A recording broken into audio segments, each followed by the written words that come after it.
contest is scheduled for one fall. Hailing from parts unknown at a total combined weight of 577 pounds, Rex Spot the Boondoggz.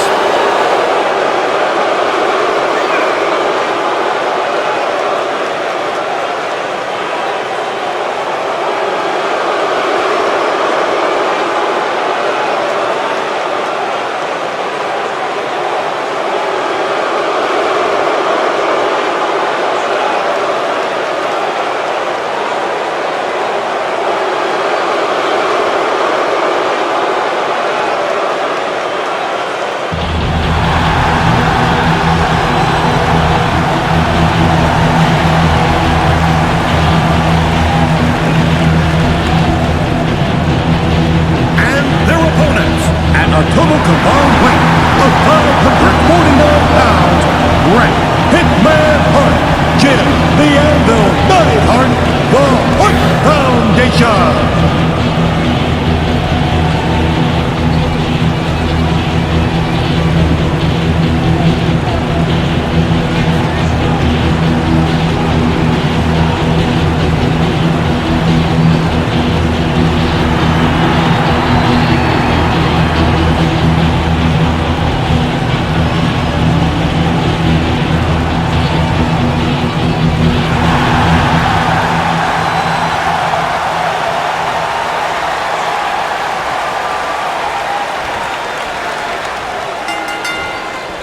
When I think of tag teams that can make a major impact on today's WWE, I absolutely think of these two teams.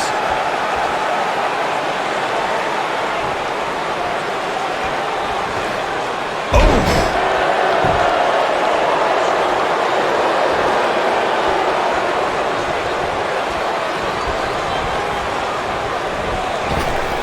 Drop down. Now leapfrog. Leapfrog.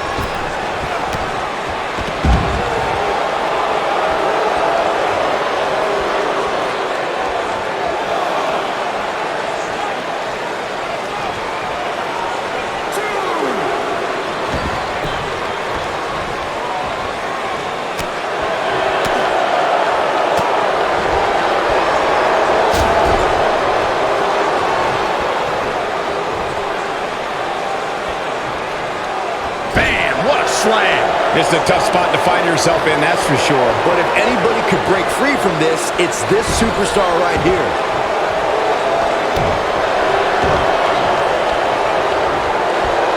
This might be it. Oh, my.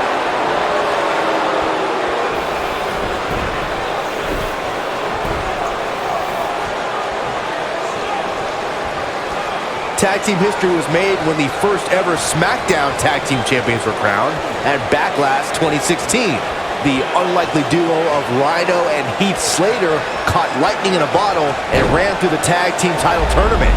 In the finals, Rhino and Slater took on the Usos to see which team would be the inaugural Tag Team Champions.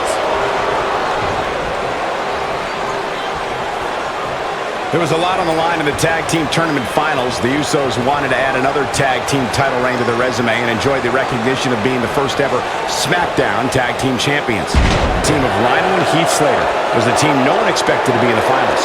Slater had extra motivation because he was fighting for a WWE contract. And at one point, it seemed like the Usos had everything well in hand, but refused to lose.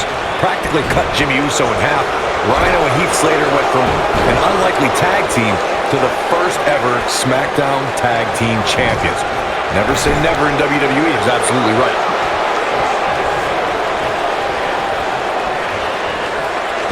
Bang! He's not looking like himself here.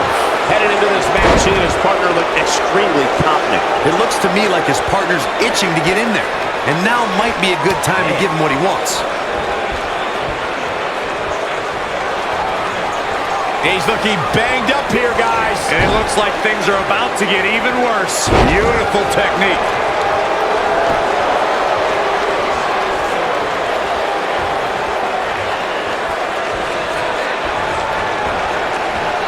In order order to be a premier tag team, a superstar and their teammate must have that continuity where they're a well-oiled machine inside the ring. I'm talking about classic techniques like cutting the ring in half, isolating your opponent, relegating them to your corner, and making frequent tags so that the fresh man is always in the ring.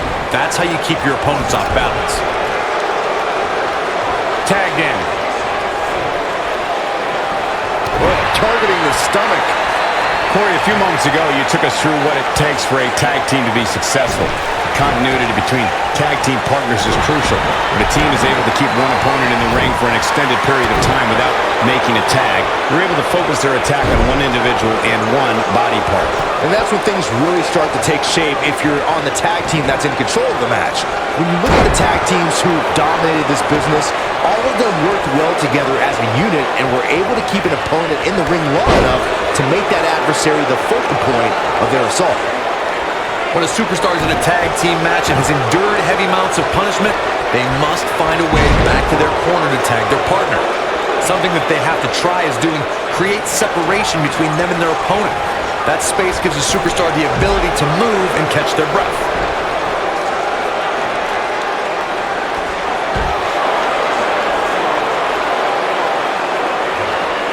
Oh, nasty impact. Corey, you touched on this before. Part of a tag team's ability to be successful is their ability to endure punishment and make their way to their partner when they need to tag out. One way to do that is to create that separation you spoke of so they have some space to gather themselves and time to make their way back to the corner. You're absolutely right, Michael. What's the use of having a tag team partner if you're not able to get to them when you got to tag out of the match? Getting that separation is key in breaking any momentum your opponents could have, maybe the difference between a win and a loss, maybe even more. For many years, members of the WWE Universe and the WWE locker room have felt that tag team matches should have two referees. One referee is in the ring overseeing the action, and the other is located out on the floor, making sure teams follow the rules and do not engage in potentially damaging behavior. I think that's a good idea, something perhaps Mr. McMahon might want to consider. He'd be wise to stay right there. And he tags his partner in. Momentum has certainly shifted here, Michael. All right, earlier you raised a point that people have been talking about for years, and that's a second referee being appointed to tag team matches. I remember WWE Hall of Famer and former WWE President Gorilla Monsoon used to express his strong advocacy for two referees being appointed to tag team matches. It's something that's been talked about for decades, Michael, and I don't think it's ever going to happen. We've seen it on occasion, but I think it's best to let the superstars be responsible for themselves. And the appointed official for the match needs to do the job they're paid to do. I don't think it's that much to ask. During the rivalry between the Hardy Boys and Cesaro and Sheamus over the Raw Tag Team Championship, the teams became very familiar with one another. In June of 2017, the teams met in a 2 out of 3 falls bout on Monday Night Raw. The most important fall in a 2 out of 3 falls contest is the first fall. If a team can win the first fall, that sets the tone for the rest of the match, and your opponents are playing catch-up. Oh boy, he is rolling. The 2 out of 3 falls match that saw the Hardy Boys go at it with Cesaro and Sheamus was a throwback of sort. There it is. The tag has been made. Oh, he needed that in the worst way, Michael. Whoa, down he goes. That was impressive, Cole.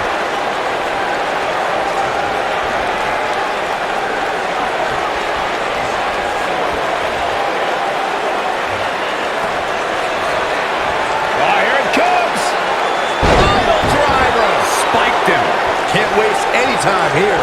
Nobody gets up from that, Cole. Ooh!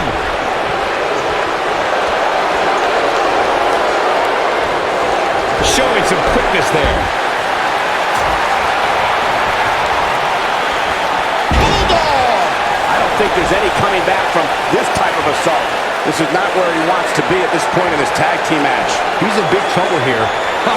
Turns over. The sharpshooter is locked in. Game, set, match. This one is over. Now that's an impressive tag team victory. Here are your winners, the Hart Foundation.